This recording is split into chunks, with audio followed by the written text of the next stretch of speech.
रामाय रामभद्राय रामचंद्राय वेदसे रघुनाथाय नाथाय सीतायाः पतये नमः. Kishkindha Khan, chapter number 31. Sugriva is informed of Lakshmana's visit. The recitation begins now. Burning with grief of separation from his beloved Sita, Rama expressed himself in words of winged fire. Whereupon Lakshmana blazed up and cried, "Sir, this Sugriva is at best a monkey. The very idea of a steady course of dharma is foreign to him. Nor does he know what causes produces what results. He has clean forgot that he made an engagement with us over the sacred fire, and through it regained his wife and kingdom which he had despaired of. I assure you that the days of his power and happiness are drawing near. Lo, even now he wastes no thought upon us nor upon our interests.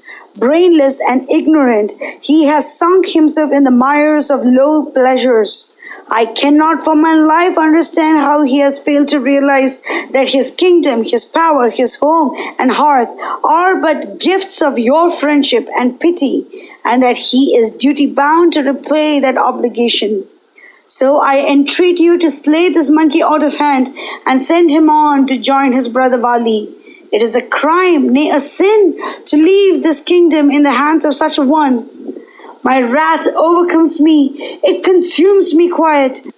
I will even now lay how this wretch who has gone back upon his word. Tara and Angada will send the monkeys in search of Sita quite as well." And he started with blazing eyes towards Kishkindha, armed as if for a mortal fray. Rama marked it, and his heart sank within him. Alas, this my brother has taken all seriously the words that he spoke out of a heavy heart. Sugriva may count himself as lost. So he stayed his brother with a pregnant gesture, and gave him his message calmly and plain enough. The Lord of mercy came down into the world to remove from the path of his devotees those that might seek to work evil unto them. Verily, he has not come among them to consume them root and branch. So he spoke all seriously. Lakshmana, I have yet to set my eyes in all this world upon one who is a slave of passion and wrath, and recks not to set his hand to any crime or any sin, however dreadful. He is a crown of creation whose discrimination stands him in good stead firmly and steers him clear of the heinous crime of slaying a friend. A real hero is he and no other. Think you that it is a virtue, an act of kindness, a pleasant offering to the Lord to stain your hands with the blood of Sugriva? He might have forgotten many things, but you cannot expect perfection from him. On the other hand, we who pretend to occupy a higher place in evolution and civilization ought not, though he does, to go back upon our plighted word to him. We cannot afford to forget that he has been our friend. We have loved him, and that it is enough for us to treat him with kindness and consideration. So put away from your tongue words of wrath and cruelty. Speak to him gently and with kindness. Tell him, Sugriva, do you not see that the time fixed by you for sending out the search party is already behind us? Dear Lakshmana, let tolerance, patience, and gentleness go with you. Thus dispatched on his delicate mission, Lakshmana revolved within himself the message and how he should speak it. Of matchless intelligence, ever seeking the supreme good of others, he had no eyes and no ears for anything else but what would make his dear brother happy and contented. The least word of Rama was to him as sacred as the holy Vedas, and he rested not until it was carried out. The grief and wrath of Rama echoed itself in his heart tenfold. He shouldered his huge bow and strode towards Kishkindha, even as the Lord of Death, or the lofty mountain Mandara with its sky-clad peaks. On his way, he occupied himself with the message that he should deliver, the probable reply of Sugriva, and how he should meet it. Brihaspati himself, the incarnation of wisdom and intelligence, would bail by his side. The passion that raged within him spent itself on his way upon the lofty monarchs of the forest, that he broke down even as a hurricane, upon the mountain crests that he uprooted and threw aloft, and upon huge blocks that he ground to atoms. And so, like an elephant in rut, he rushed along even towards the gates of Kishkindha. Soon he came in sight, the capital of the monkeys, situated in the midst of frowning peaks and guarded day and night by huge and fierce monkey hosts that kept the foes away. His anger against Sugriva caused his lips to quiver with impatience. Soon he came upon the dreadful monkeys patrolling outside the city walls. Lakshmana, in his all-consuming wrath, seemed to them as if he was on the war-path against their lord. Hence they caught what lay at hand, peaks of mountains and tall trees, and rushed forward to meet him. Unfortunately, this attitude of theirs, all unconscious and innocent, but confirmed the suspicions of Lakshmana. His anger blazed up even as a forest fire when passing through a patch of dry wood. The monkey hosts dared not lift their eyes up to that hero, terrible in his wrath, even as a lord of death, and with quaking hearts and trembling limbs they fled away and hid themselves. Some more courageous made in all haste to the palace and intimated the approach of Lakshmana and his fierce anger.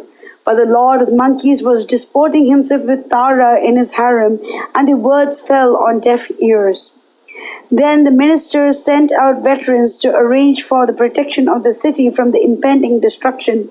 Frightful of mien, huge of stature, even as elephants in rut, or big rain clouds or lofty mountains, they needed no other weapons than what nature had furnished them with, claws and teeth. Cruel-eyed, strong, and lusty even as lions, tigers, or other beasts of prey, they ranged in various degrees as to their might and prowess, some endowed with the valor of 10, some of 100, and some of 1,000 elephants. These creatures of resistless might stood around the city in serried ranks, armed with huge blocks of stone and towering trees uprooted. Sugriva was all unconscious of the situation. To Lakshmana, his brother and lord, Rama was racked with grief and he needed nothing more. He clean forgot himself. Unspeakable fury and a desire to destroy everything that stood against him took hold of him. The blood rushed to his eyes. He hissed forth like a wounded cobra, and it was a dreadful sight, for fire and smoke seemed to issue from the pores of his frame. Like a five-headed serpent he looked. His sharp arrow points, its cruel forked tongues, his mighty bow, its coils, his blinding effulgence, its deadly poison. Even so he drew closer to the city walls.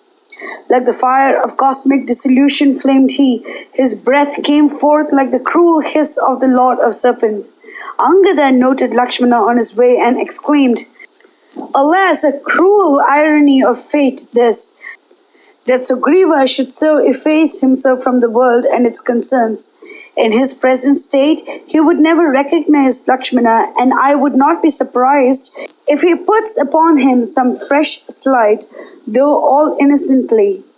And unto Angada thus grieving, Lakshmana addressed himself, "Boy, carry this message from me to Sugriva. Lakshmana, the brother of Raghuvira, has come to visit you. His heart is sore with the grief of his brother. He awaits your pleasure at the city gates. Should you have any faith in him or in his words, bring him here or go yourself to him." Verily, these words cheered not the heart of Angada. He lost no time in seeking Sugriva in his harem and reverently touched the feet of his king and of Tara and Ruma. With a sad face and warn, he acquainted them of what took place. But Sugriva was supremely unconscious of what Angada placed before him, thanks to his wine and women. Meanwhile, Lakshmana thought that Angada delayed overmuch. His anger quite overcame him, and he was about to make his way into the fortress city by force if necessary. But the monkeys on guard fell at his feet with clasped hands, and with gentle words and humble entreaties they sought to turn away his wrath. Some cried out in despair as to what fate he would deal out unto them.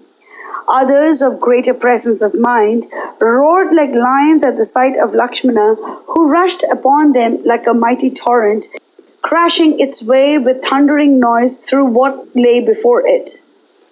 At last, Sugriva came to himself somewhat, thanks to the terrible uproar within the city and without. Chaplets, garlands, and other vestiges of revel fell away from him as he rose unsteadily, with eyes rolling from intoxication. Angada took advantage of this lucid interval to bring in Plaksha and Prabhava, the favorite ministers of the king. They were privileged to enter the women's apartments. They were loyal to their king and lived but for his good and glory. They sought him in his privacy and made him understand that Lakshmana desired to see him on some urgent business. Then they brought him back to himself with pleasant words and gentle praise and said, "Your Majesty might remember that Princes Rama and Lakshmana had some time ago sought your friendship. Ever devoted to truth, these lords of men deserve to rule over the broad earth and all it contains. It was their hands that dealt out death unto your foe and brother Vali. It was their hands that placed the crown on your head. Lakshmana, one of the brothers, is even now at the city gates. Our monkeys cry in fear at his sight. It might be guessed that he is here by the orders of Rama and wishes to convey to you a message from his brother. He is quite capable of destroying those that seek evil unto you and realizing for you the wishes of your heart. He has dispatched to your presence Angada in all haste. He has come here in terrible wrath and consumes, as it were, our monkeys with his frightful looks. We submit that your Majesty would do well to meet him at the city gates with your kith and kin, ministers and counselors. Place your head reverently at his feet and seek to calm his anger. O mighty monarch, shall it be said that you went back upon your plighted word? Stand by your word. The commands of Rama are upon our head and eyes and must be carried out at any cost. Mangalam Koslendraya Mahaniya Gunaptiye Chakravarti Dhanurjaya Sarvabhaumaya Mangalam.